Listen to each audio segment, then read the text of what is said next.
Hi மக்களே, welcome back to my channel. எல்லாரும் நல்லா இருக்கீங்கன்னு நினைக்கிறேன். ஸோ இன்றைக்கி நம்ம என்ன பார்க்க போகிறோம் அப்படின்னு பார்த்தீங்கன்னா, லண்டனில் இருக்கிறவங்களுக்கும் நமக்கும் சில வித்தியாசங்கள் இருக்குது. அந்த விஷயங்களை பற்றி தான் நம்ம இன்றைக்கி பார்க்க போகிறோம். ஸோ லண்டனை பொறுத்த வரைக்கும் பார்த்தீங்கன்னா, இங்கே இருக்கிற மக்கள் வந்து சீக்கிரம் தூங்கி சீக்கிரம் எந்திரிப்பாங்க. அப்புறம் என்னென்னு பார்த்தீங்கன்னா, இங்கே இருக்கிற பிள்ளைங்களை வந்து நம்ம டக்குன்னெல்லாம் தொட்டு பேசினா அவங்களுக்கு பிடிக்காது. டச் பண்ணி பேசக்கூடாது, டோன்ட் டச் மீ அப்படின்னு சொல்லிடுவாங்க. நம்ம ஊரில் அப்படி இல்லை. நமக்கு புது பிள்ளைங்களா இருந்தாலும் பிள்ளைங்க அப்படின்னு வரும்போது நம்ம தொட்டு பேசணும், இல்லை கையை பிடிப்போம், இல்லை இங்கே ஷோல்டரை தட்டி பிடிச்சி பேசுவோம் இல்லையா. கொஞ்சம் அன்பா அந்த மாதிரி பேசும்போது வைக்கணும். தொட்டு பேசுவோம், அன்பா போய் பேசணுன்ற அதுக்கு வேலைக்காகாது. அதெல்லாம் இங்கே பண்ணக்கூடாது. இன்னொன்று பார்த்தீங்கன்னா, நமக்கு வந்து காஃபி டீ எடுக்கலைன்னா பொழுதே போகாது இல்லையா. சிலருக்கெல்லாம் பார்த்தீங்கன்னா தலைவலி வந்துருக்கும், அந்த நாளே ஒரு மாதிரி ஆகிடும்.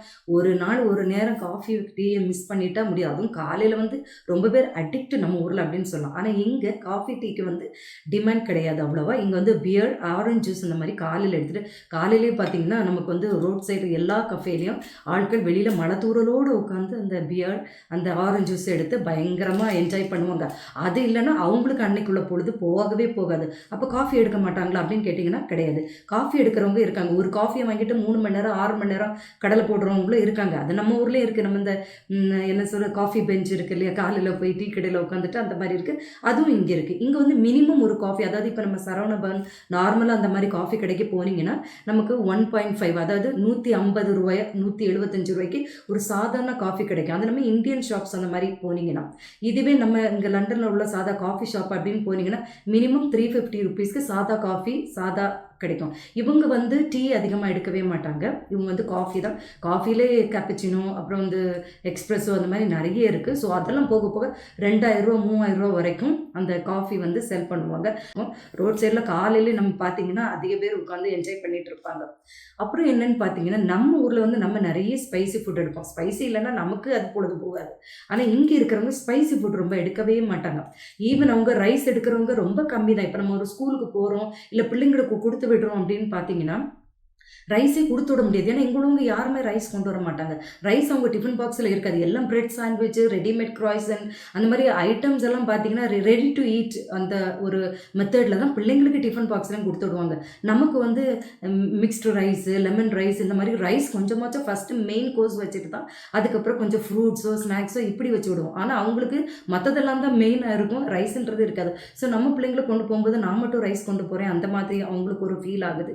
ஸோ அதனால இவங்களுமே ரைஸை கட் டவுன் பண்ணிடுறாங்க. ஆனால் நமக்கு தெரியும் அது கார்ப்ஸ் இருக்கிறதுனால நம்ம ரைஸ் கொடுக்குறோம். ஸோ கட்டாயம் நான்லாம் கொடுத்து விட்டுருவேன். ரைஸ் கொஞ்சம் கொடுத்து விடுவேன், மற்றதெல்லாம் அப்படி வேறு வேறு கொடுத்து விடுவோம். ஆனால் இங்கே வந்து ரைஸ் பிள்ளைங்க யாருமே கொண்டு வந்து பழக்கமே இருக்காது.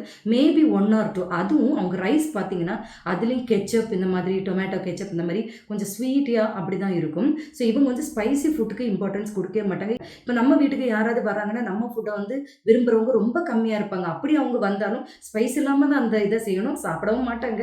ஸ்பைஸ் இல்லாமல் செஞ்சால் கூட மேக்ஸிமம் விரும்ப மாட்டாங்க. ஆனால் அவங்களுக்கு ஏற்ற மாதிரி இந்த சிப்ஸு, நக்கெட்ஸ், பர்கர் இந்த மாதிரி செஞ்சு வச்சிங்கன்னா அதில் ஸ்பைஸே இருக்காது. அந்த மாதிரி தான் இவங்க வந்தாலும் நம்ம செஞ்சு கொடுக்க வேண்டியதாக இருக்குது. ஸோ அந்த ஹெட்டேக் நமக்கு கிடையாது. நம்ம வீட்டில் நம்ம ஊர்லேருந்து யாராவது வந்தால் பாயசம் செய்யணும், ரைஸ் வைக்கணும், சிக்கன் கறி வைக்கணும், பிரியாணி வைக்கணும், நம்ம ஒரு பெரிய மெனு போட்டுருவோம்.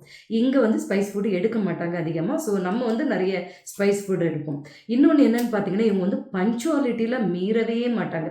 டியூட்டிக்கு போகிறவங்களா இருக்கட்டும், காலையில் பிள்ளைங்களை கொண்டு விடுறதா இருக்கட்டும், எந்த ஒரு சிச்சுவேஷனாக இருக்கட்டும், பங்க்சுவாலிட்டி டைமை ரொம்ப கீப்பப் பண்ணுவாங்க. அதே மாதிரி எல்லாரும் இருக்கணும்னு எதிர்பார்ப்பாங்க. இப்போ நீங்கள் ஒரு இன்டர்வியூக்கு போகிறீங்க அப்படின்னா, இன்டர்வியூக்கு உங்களுக்கு வந்து 8 மணிக்கு இன்டர்வியூ அப்படின்னா நீங்கள் வந்து 7:40 7:45க்கெல்லாம் அங்கே இருக்கிற மாதிரி பார்க்கணும். கட்டாயம் அதை எதிர்பார்ப்பாங்க, அதை நோட் பண்ணவும் செய்வாங்க. ஒரு இன்டர்வியூக்கு போகும்போது 10 நிமிஷத்துக்கு முன்னாடியே இருக்கணும். அதுக்காக 30 மினிட்ஸ் முன்னாடி போனீங்கன்னா வெளியில் விரட்டி விட்டுருவாங்க. நான் அந்த மாதிரி ஒரு இன்டர்வியூக்கு கொஞ்சம் 30 மினிட்ஸ் முன்னாடி போயிட்டேன். அப்போ வந்து அவங்க உங்களுக்கு இன்னும் டைம் இருக்குது, நீங்கள் பக்கத்தில் எங்கேயாவது வெளியில் போயிட்டு வாங்கன்னு சொல்லி விரட்டி விட்டுட்டாங்க. ஸோ வெளியில் போயிட்டு அடுத்த ஒரு 5 to 7 மினிட்ஸ்க்கு முன்னாடி வந்தேன். ஸோ ஆனால் அவங்க கொடுக்குற டைம்லேருந்து 10 மினிட்ஸ் பிஃபோர் கம்பல்சரி நம்ம இருக்கணும். அந்த ரிசப்ஷனில் போய் நம்மளோட ஃபைலை ஹேண்ட் ஓவர் பண்ணணும், நான் வந்திருக்கேன்னு சொல்லணும், வெயிட் பண்ண சொல்லுவாங்க. ஸோ இதுக்கெல்லாம் உங்களுக்கு ஒரு 10 மினிட்ஸ் ஆகும். ஸோ அதுக்கு முன்னாடியே நீங்கள் இருக்கணும். அதே நேரம் அதெல்லாம் அவங்க நோட் பண்ணுவாங்க. ஸோ இந்த பங்க்சுவாலிட்டி அப்படின்றத அவங்க வந்து ஆஃபீஸுன்னு மட்டும் இல்லை எல்லா விஷயங்கள்லையுமே ஃபாலோ பண்ணுவாங்க. அதுக்காக நம்ம ஃபாலோ பண்ணலையா அப்படின்னு கேட்டிங்கன்னா நான் அப்படி சொல்ல வரவே இல்லை.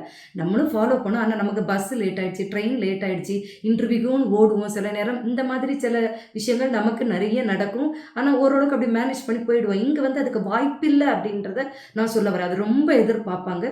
அப்புறம் என்ன அப்படின்னு பார்த்தீங்கன்னா, அங்க இருக்கிறவங்களுக்கு வந்து நம்ம ஒரு விஷயத்த வந்து ரொம்ப இப்போ ஒரு சேலரி வருது, ஒரு ப்ராப்ளம் இருக்கு அப்படின்னா, நம்ம வந்து ரொம்ப டென்ஸ்ட் ஆயிடுவோம். ஐய்யய்யோ! இப்படி ஆயிடுச்சு, அப்படி ஆயிடுச்சு, சேலரி வந்துருச்சா, இதுக்கு கட்டணுமே, டியூ கட்டணும், இந்த ப்ராப்பர்ட்டி கொடுக்கணும், அந்த லோன், இந்த லோன் அப்படின்னு சொல்லிட்டு ரொம்ப டென்ஸ்டா தான் வந்து திங்ஸ வந்து ஹேண்டில் பண்ணுவோம். பட் இந்த பீப்பிள் எப்படின்னா, எந்த சிச்சுவேஷனா இருந்தாலும், எந்த ஒரு டஃப் சிச்சுவேஷனா இருந்தாலும், ஹேப்பி மூடா இருந்தாலும், எதையுமே கூலா ஹேண்டில் பண்ணுவாங்க. ரொம்ப கூலா ஹேண்டில் பண்ற விஷயத்த நான் இவங்கள்ட்ட தான் பார்க்குறேன். ச்சே! இப்படியே இருப்பாங்களா? நமக்கு வந்து கோல்டு வாங்கணும்னு சிலருக்கு இருக்கும். ப்ராப்பர்ட்டி வாங்கணும்னு இருக்கும். அதுக்காக அவங்களுக்கு இல்ல அப்படின்றதுல எல்லாருக்குமே வீடு வாங்கணும் அப்படின்றதுல இங்க வந்து அ நமக்கு வந்து எக்ஸ்பென்ஸ் ஜாஸ்தியா இருக்கு. இன்னொன்னு வீட்டு வாடகை அதிகமா இருக்கிறனால, எல்லாரும் விரும்புற மாரி உங்களுக்கு வீடு வாங்கணும் அப்படின்ற அந்த விஷயங்கள் எல்லாம் அதெல்லாம் இருக்கு. ஆனா நம்மள மாரி கோல்டு சேர்க்கணும், இது வாங்கணும் அப்படின்னு சொல்லி ரொம்ப அந்த மாரி விஷயங்கள் கிடையாது. அதே நம்ம ஒரு டென்ஷனா தான் ஹேண்டில் பண்ணணும். இவங்க வந்து ரொம்ப கூலா ஹேண்டில் பண்ணுவாங்க. அவங்கள்ட்ட அத பார்க்க முடியுது. அது எப்படி இவ்வளோ ஈஸியா ஹேண்டில் பண்றீங்க அப்படின்னு நம்மளே கேட்டு, ஓ! இப்படியெல்லாம் பீப்பிள் இருப்பாங்களா? அப்படின்னு பிரமிக்கிற அளவுக்கெல்லாம் நெறைய விஷயங்கள் நானே இங்க வந்து ஃபேஸ் பண்ணியிருக்கிறேன். ஸோ அந்த மாதிரி உள்ள விஷயங்களும் இந்த டிஃப்ரென்ஸ் இருக்கு இங்க. இன்னொன்னு என்னன்னு பார்த்தீங்கன்னா, நமக்கு வந்து சிக் ஆயிட்டாலும், ஆகலனாலும் ஒரு சின்ன தொண்டை வலி, சின்ன இருமல் ஏதாவது ஒண்ணு ஆயிடுச்சுன்னா, பிள்ளைங்கள்லேருந்து பெரியவங்க வரைக்கும் நம்ம உடனே ஹாட் வாட்டருக்கு போயிடுவோம். வார்மா ஃபுட் குடுப்போம், வார்மா வாட்டர் குடுப்போம். சில் ஐட்டம் எடுக்கவே விட மாட்டோம்.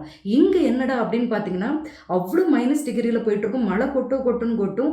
இங்க வந்து மழை இருக்குதோ இல்லையோ வெதர் அவ்ளோ எக்ஸ்ட்ரீம் பேட் கண்டிஷனா இருந்தா கூட ஜூஸ் எடுத்தாலும் எது எடுத்தாலும் சில் சில் சில்லுன்னு தான் இருக்கும். அவங்களுக்கு அந்த வெதர் வந்து பழகிடுது. நமக்கு வந்து கட்டாயமா ஊர்லேருந்து வர்றவங்க அதுக்குள்ள ப்ரிகாஷனோட சில மெடிசின்ஸ் எல்லாம் எடுத்து தான் வந்து இங்க வந்து தாக்கு பிடிக்கிறது ரொம்ப கஷ்டம். நான் வந்த புதுசுல ரொம்ப சஃபர் ஆனேன். அதாவது ரொம்ப எக்ஸ்ட்ரீமா சிக் ஆகி ஒரு 4, 5 மாசம் எடுத்துச்சு. ஏன்னா இங்க மெடிக்கல் ஃபெசிலிட்டீஸ் ரொம்ப லோ. நம்ம எதிர்பார்க்குற மாரியெல்லாம் கிடையவே கிடையாது. ஸோ நம்ம வரவங்க வந்து பேசிக்கா அந்த மெடிசின் கொண்டு வந்துட்டா கொஞ்சம் நமக்கு நம்ம தாக்கு பிடிக்கலாம். இல்ல வந்து ப்ரிகாஷன் மாரி எடுத்துக்கலாம். ஒரு சின்ன ஆரம்பம் வரும்போதே. ஏன்னா அது இங்க வந்து ரொம்ப ரொம்ப புவர் இதா இருக்கும். நமக்கு ஒரு எமர்ஜென்சி அப்படின்னு வரும்போது கூட நம்ம தாக்கு பிடிக்காம உடனே அது ஆம்புலன்ஸ் புக் பண்ணி எமர்ஜென்சியா கொண்டு போயிட்டா தான் சிலப்போ நமக்கு ட்ரீட்மெண்ட் வாய்ப்பு கிடைக்குமே தவிர, மத்தபடி பார்த்தீங்கன்னா, இங்க வந்து சான்சஸ் ரொம்ப கம்மி. அந்த விஷயத்துல இவங்க வந்து பச்சை தண்ணியும் குடிச்சுக்கிறாங்க. நம்ம வந்து கொஞ்சம் ஒரு சிக் ஆயிட்டா கூட பச்சை தண்ணி குடிச்சா ஒத்துக்காது அப்படின்னு சொல்லி ஏன்னா நமக்கு நெறைய அனுபவங்கள் இருக்கு. நம்ம ஊர்லேருந்து வந்திருக்கோம். ஸோ அதனால நமக்கு அந்த விஷயங்கள் வந்து கொஞ்சம் வித்தியாசமா தான் இருக்கும். ஸோ நெறைய விஷயங்கள் வந்து இவங்க வந்து கொஞ்சம் மாறுபாடா தான் இருப்பாங்க. பழகுற விஷயத்துல எல்லாம் கொஞ்சம் நல்லா தான் இருப்பாங்க. நம்ம ஒரு இந்தியன்ஸ பார்த்தா அப்படியே பார்த்துட்டு இப்படி போயிருவோம். ஒரு ஹாய், ஹலோ கூட சொல்ல மாட்டோம். அது நம்ம ஊர் வழக்கம்னு வச்சுக்கோங்களேன். இப்படி பார்த்துட்டு ஏன்னா நமக்கு அவங்கள தெரியாது, இவங்கள தெரியாது அப்படின்னு சொல்லிட்டு யாரையும் சிரிக்க மாட்டோம். இப்படியே பார்த்துட்டு போயிருவோம். அதே ஒரு தெரியாத ஒரு முகம் இங்கிலாந்து பீப்பிள் வந்தாங்கன்னா, ஹாய், ஹலோ அப்படின்னு சொல்லுவாங்க. ஏன்னா அவங்க சிரிச்சுருவாங்க. அவங்களுக்கு எப்படின்னா தெரியாத பீப்புளா இருந்தாலும் நம்மள பார்த்து ஒரு சின்ன ஸ்மைல் குடுப்பாங்க. அப்ப நம்ம திருப்பி ஒரு ஸ்மைல் கட்டாயம் குடுத்து தான் ஆகணும். குடுப்போம். ஹாயா அப்படிம்பாங்க. ஹாய் அப்படின்னு சொல்லுவோம். அது தெரிஞ்ச பீப்புள் தான் குடுக்கணும்னு நீங்க அவசியம் கிடையாது. குடுப்பாங்க. இன்னொன்னு என்ன விஷயம் அப்படின்னு பார்த்தீங்கன்னா, லண்டன பொறுத்தவரைக்கும் நம்ம கத்துக்க வேண்டிய ஒரு விஷயமா தான் நான் அத பார்க்குறேன். என்ன அப்படின்னு பார்த்தீங்கன்னா, நெறைய இப்ப வந்து நான் சிலர் நம்ம தெரியாம இடிச்சிருவோம். கால்ல சவுட்டிருவோம். சாரி சிலர்ட்ட வந்து நம்ம சாரி சொல்லிருவோம். இல்லன்னா மேக்ஸிமம் நம்ம அத சொல்ல தவறிருவோம். ஆனா இங்க வந்து பார்த்தீங்கன்னா, um sorry, sorry, sorry, sorry அப்படின்றத ஒரு நிமிஷத்துக்கு ஒரு சாரி சொல்ற மாரி எல்லாமே அந்த பழக்கம் வந்து இங்க வந்து நம்ம பழகுற மாரி ஆயிடுது. இன்னொன்னு ஏதாவது பண்ணிட்டாங்கன்னா, thanks, thanks so much, thank you so much, thank you so much, thanks, thanks, thanks அப்படின்னு சொல்லுவோம். இன்னொன்னு சாரி, தேங்க்ஸ் அப்படின்ற வந்து இங்க வந்து தான் நம்ம எப்பல்லாம் சொல்லணும், அவ்வளவு தடவ நம்ம சொல்லுவோம். அடிக்கடி சொல்ற மாரி இருக்கும்.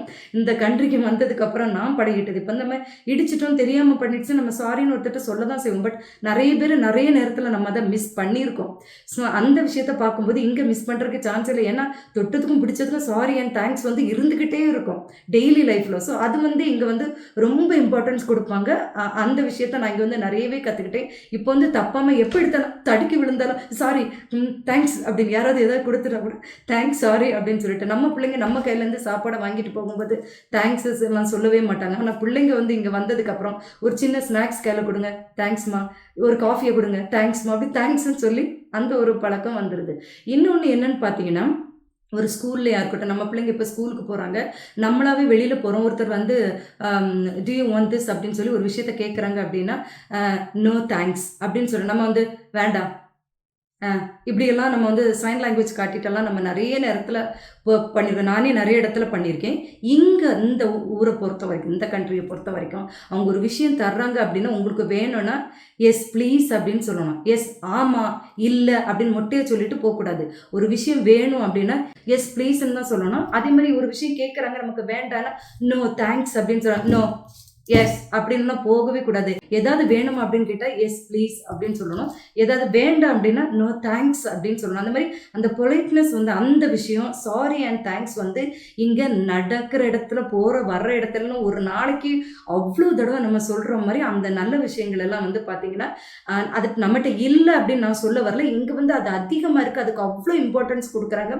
பிள்ளைங்களுக்குமே அதில் பழகி வரும்போது நல்லா இருக்கு. ஸோ இந்த மாதிரி விஷயங்கள் தான் நமக்கும் லண்டன் பீப்புளுக்கும் இருக்கிற ஒரு வித்தியாசம் மக்களே. நிச்சயமா இந்த வீடியோ உங்களுக்கு பிடிச்சிருக்குன்னு நினைக்கிறேன். நம்ம வீடியோ ஃபர்ஸ்ட் டைம் பார்க்குறவங்களா இருந்துச்சுன்னா மறக்காம லைக் பண்ணுங்க, ஷேர் பண்ணுங்க. See you guys in next video.